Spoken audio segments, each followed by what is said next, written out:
You are listening to the Life Coach School podcast with Brooke Castillo, episode number 119. Welcome to the Life Coach School podcast, where it's all about real clients, real problems, and real coaching. And now, your host, Master Coach Instructor, Brooke Castillo. Hello, my friends. How are you guys? I'm doing amazingly well. I haven't talked to you in a while.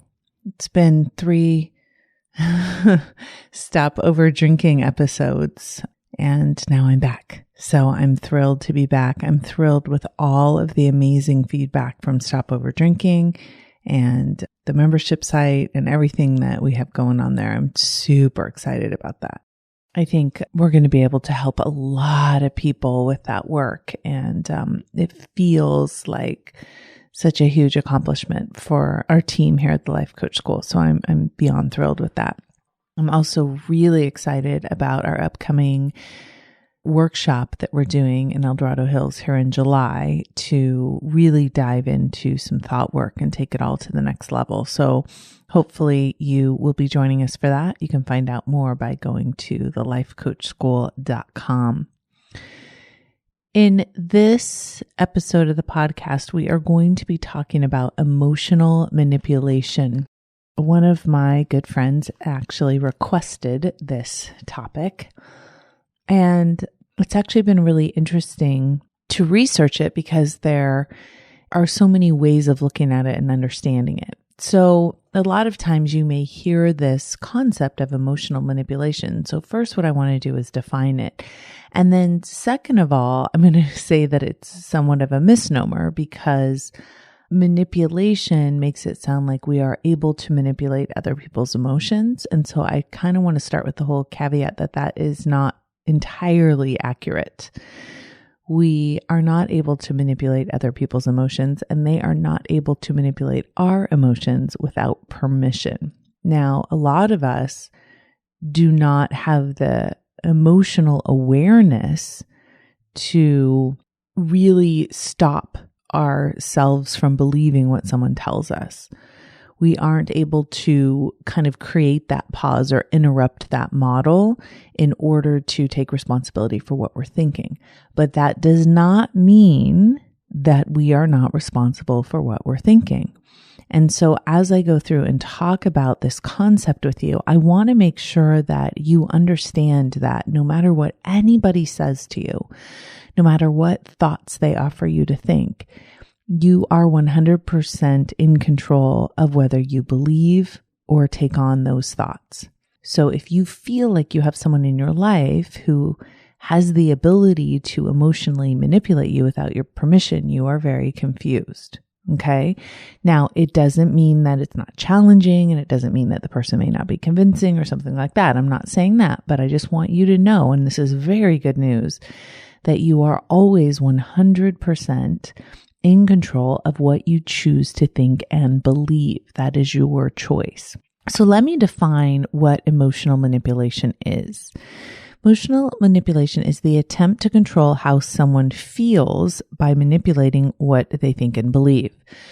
So for those of you who this may be your very first podcast, you may be a little bit confused by some of the terminology that I'm using in terms of the self-coaching model. So I want to highly recommend that you listen to the podcast on the model before you proceed if you haven't listened to that one yet, because a lot of this won't make any sense unless you kind of have that basis of understanding. So the basis reveals that our thoughts create our feelings, right? So when somebody is attempting to manipulate our emotions, the way that they do that is by trying to change what we're thinking, right? Our thoughts create our feelings.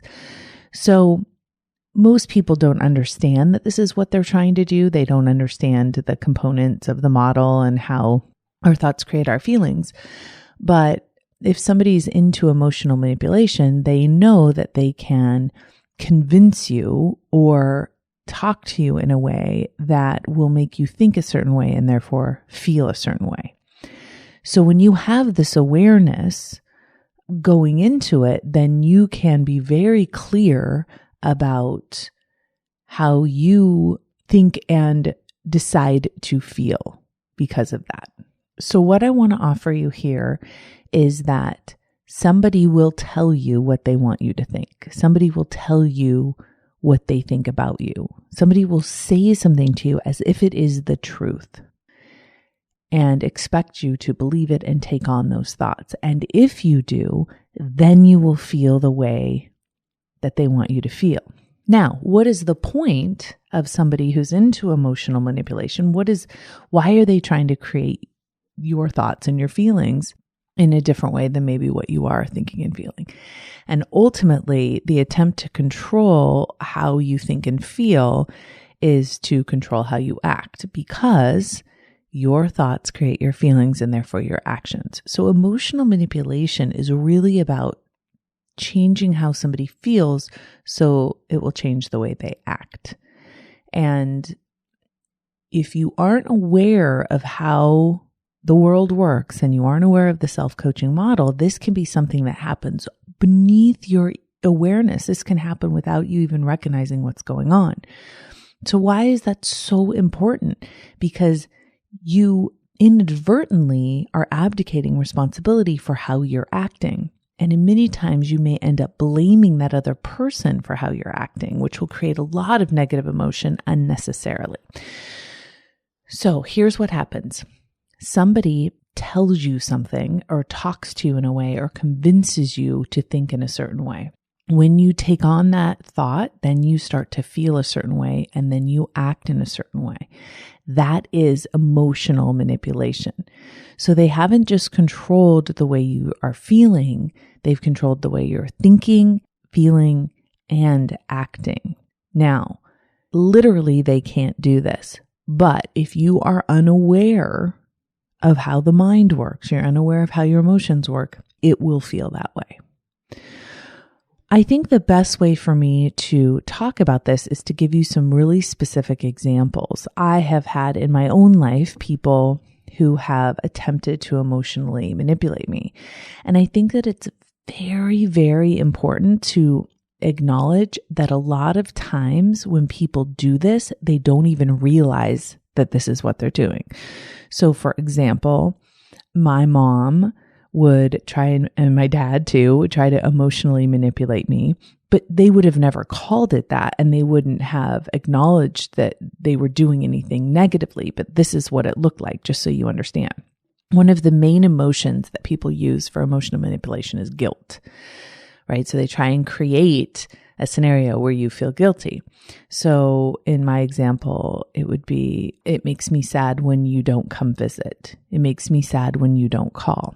So notice how in that situation, my mom and dad are putting responsibility for their emotions onto me.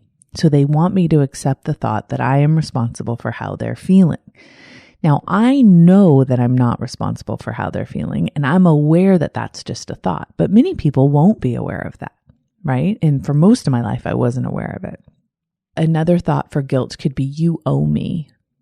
Right? I've done so much for you. After all I've done for you, can't you do this for me? Can't you come on this trip with me? Can't you come to my house? Can't you call me more? Can't you do something that I want you to do? And if you don't, it means that you don't really care, that you're very selfish, that you only think about yourself, that you're not considering me and everything that I've done for you. Right? So as my mom would say this, she would be, and this has happened with many other people too, is saying these things in the hopes that somehow it would change the way I was thinking, and then therefore I would feel guilty and then come home more and call more and do more of what she wanted me to do.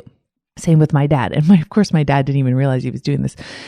I just haven't seen you in such a long time, right? It makes me really sad when, you're so busy that you can't find time for us, right? So it's kind of putting responsibility for how he's feeling on me and what I'm doing, which of course is impossible. So when you notice, and the other thing, I used to have someone else in my life that would say things like, well, you just don't love me if you don't do that. You just don't care about me if you don't do that. I don't matter to you if you don't do that, right? That's all that guilt, trying to create a sense of guilt within me with that thinking. Okay. So they say, it hurts my feelings when you don't do this. If I agree with that, if I go, oh my gosh, I'm hurting their feelings, then I will feel guilty and then I will probably change my behavior based on that emotion. That is emotional manipulation in its finest. Another example of emotional manipulation would be with fear. The first one was guilt. This one was with fear.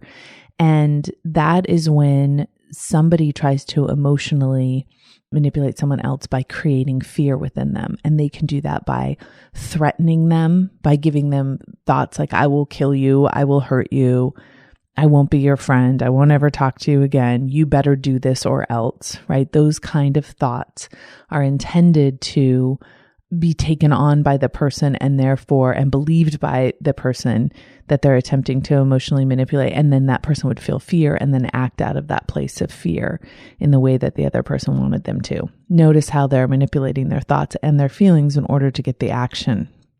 Another possibility for emotional manipulation is someone trying to make someone else feel unworthy.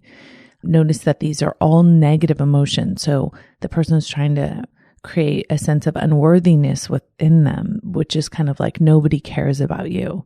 You don't matter. You're not important. What you want is not important, right? And so you get that feeling, the person gets a feeling of unworthiness and therefore is going to take action from a place where they're not advocating for themselves, right? If they believe that they're unworthy, if they feel unworthy, they won't stand up and advocate for themselves. In fact, they'll come from a place of unworthiness. And if the person that's trying to emotionally manipulate them wants them to do something against their best interest, creating thoughts and feelings that would generate unworthiness would be the way to do it. Again, I want to point out that the person doing the emotional manipulation may not be as clever as I'm making them sound, that they may not be doing this as calculating as I'm describing it. It may just be something that they're doing kind of out of their own consciousness as well, in a way where they're trying to control the other person by emotionally manipulating them, but not even understanding the sophisticated process that goes into it. Another one is disempowered.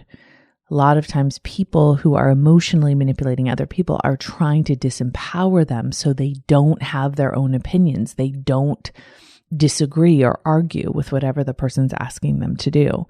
And a lot of times the person who's doing the emotional manipulation will tell the person like, you're not capable. You can't do that. And they'll bring up lots of evidence as to why that is true. So if you remember from some previous podcasts, we prove our own minds true by our brain's filtering mechanism. So if I believe that I'm worthy, I will look for evidence that that's true and I will find it. If I think that I'm unworthy, I will look for evidence that that's true and I will find that. So just like we can look at someone and see all the ways in which they're very kind, we can also look at someone and see all of the ways that they're unkind, and we can bring up examples of that. And so someone who's really adept at emotional manipulation will bring up something like, you can't do that, you're not capable. And then we'll have lots of examples to provide evidence to, in their mind, hopefully convince the person to believe what it is they're telling them. The more evidence they have, the more convincing they will be. And so they may create a situation where the person is willing to believe that they can't do something and that they're incapable and that they're disempowered, and then from that place take action against their own interest. Now, this can be very subtle, and this can happen in families all of the time in very subtle, manipulative ways. And this can be very overt and very aggressive and create a ton of resentment and anger in relationships. So the best secret and the best prevention when it comes to people in your lives who are trying to emotionally manipulate you, whether they realize it or not, whether they're well-intended or not. A lot of people try to emotionally manipulate because they are coming from a place of fear and they're coming from a place of their own emotional emptiness, and they're trying to fill it up with your actions, which of course wouldn't work anyway. So it's important that you recognize that your thoughts are your responsibility and that other people can think what they would like to think, but you are never responsible for them or how they feel. Somebody recently said to me, I'm afraid you'll abandon me.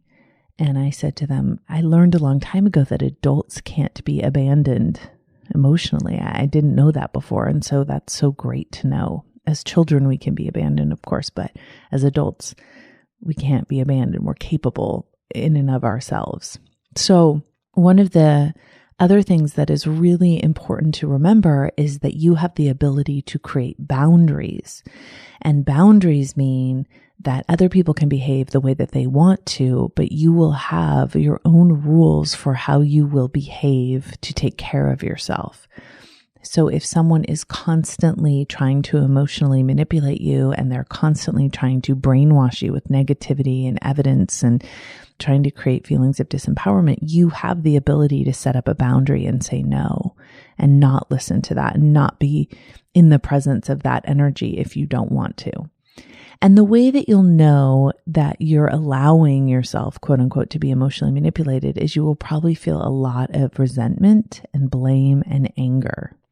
And it's important when you start feeling those emotions in your relationships that you look at your role in allowing other people to tell you things that are untrue, say negative things to you, try to emotionally manipulate you. And when you really acknowledge that, that's when you can really start to set some boundaries and start, really taking care of yourself in a way that doesn't try and change the other person. Whenever we're trying to change the other person, which is another word for manipulate, right? We're trying to control them. We're trying to control the other person. Now, most of the time, the reason why we're doing this is because we want to feel better than we do. But it's our responsibility, and it's much easier to control how we feel and what we do than it is to control how someone else behaves. And so whenever you find yourself believing that someone else needs to behave differently in order for you to feel differently, you are missing those two main points. The one that is you are responsible for how you think, feel, and act always, and that boundaries are a way that you can guide yourself away from situations and people who are constantly trying to manipulate the way you're thinking and you're feeling and you're acting. You'll notice as you get more adept and aware at this, that when you don't respond to someone who's trying to control you, that they simply stop trying to control you because it's a fruitless act on their end. And when you set proper boundaries and you honor those boundaries with yourself, you may eliminate some people from your life that are unwilling to stop doing that, but you may also just be more amused by it because you'll be aware that it doesn't have any power over you. So I think a lot of times when people are coming at us and trying to emotionally manipulate us by trying to, instill feelings of guilt or fear or unworthiness or being disempowered, we can get angry about that. And one of the things that I think can set you free is just allowing other people to be who they are and where they are, and knowing that when they're trying to control you, they're very confused because they think that somehow controlling you will make them feel better. So emotional manipulation sounds like a very negative term. And I think it's important to remember that the opposite side of that coin is positive influence. And so I think it's really important that we remember that we do have the ability to help people change their minds and help them change how they're feeling and change how they're acting in a very positive way that serves them, that isn't a manipulation. A manipulation is usually for the person who's manipulating for their benefit. And the way that you know that you're being emotionally manipulated is by how you feel. If you feel angry or upset or resentful or unworthy or sad or guilty, it's probably from that place where you've taken on someone else's thoughts and you feel that way because of that. A positive influence is kind of the same mechanism where like somebody calls you and they're feeling badly and you cheer them up by offering them new thoughts to think. It's kind of the opposite of the manipulation, right? Where you're offering them, someone calls and says, I feel really fat and ugly today. And you're like, oh my gosh, what are you talking about? You're beautiful. You're gorgeous. You're one of those beautiful people I've ever seen. You're not fat. And, helping your friends or family members think different thoughts, which offers them different feelings. And that's that positive influence. Now, it's the same mechanism, you're offering new thoughts to think. But in this situation, it is for the sake of the person that you're talking to, it's a positive influence for them. And it's not something you're doing so you can necessarily get them to do something that you want them to do, right? You may benefit from them feeling better, but that positive influence will help create that positive emotion. And from positive emotion, we normally advocate for ourselves and take care of ourselves from that place. So if you want to know whether you are positively influencing someone or emotionally manipulating them, check in with how you're feeling. If you're feeling tense and controlling, you know that you're trying to emotionally manipulate someone, and you're probably coming from a place of fear, feeling like you need to control them. If you're coming from a place of really wonderful positivity and excitement and genuine altruism for the other person, you will feel positive. And the same on the reverse end of it. If you feel like someone's trying to control you, you're probably going to feel a pretty intense, negative, resistant emotion.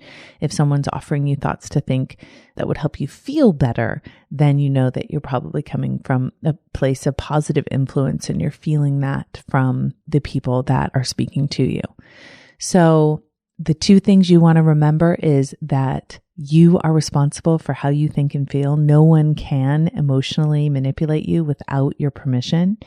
And that a lot of times when people are being emotionally manipulative, they don't even realize it. And that could even be you at some point. So just check in with yourself and notice, are you trying to control another person?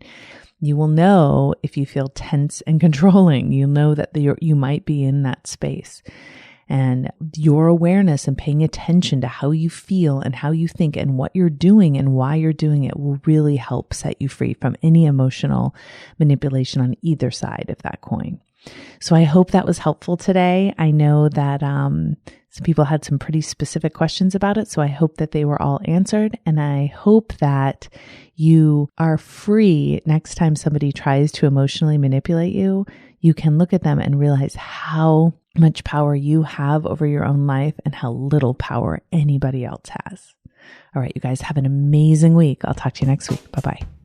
Thank you for listening to the Life Coach School podcast. It is my honor to show up here every week and connect with people that are like-minded, wanting to take their life to a deeper level with more awareness and more consciousness.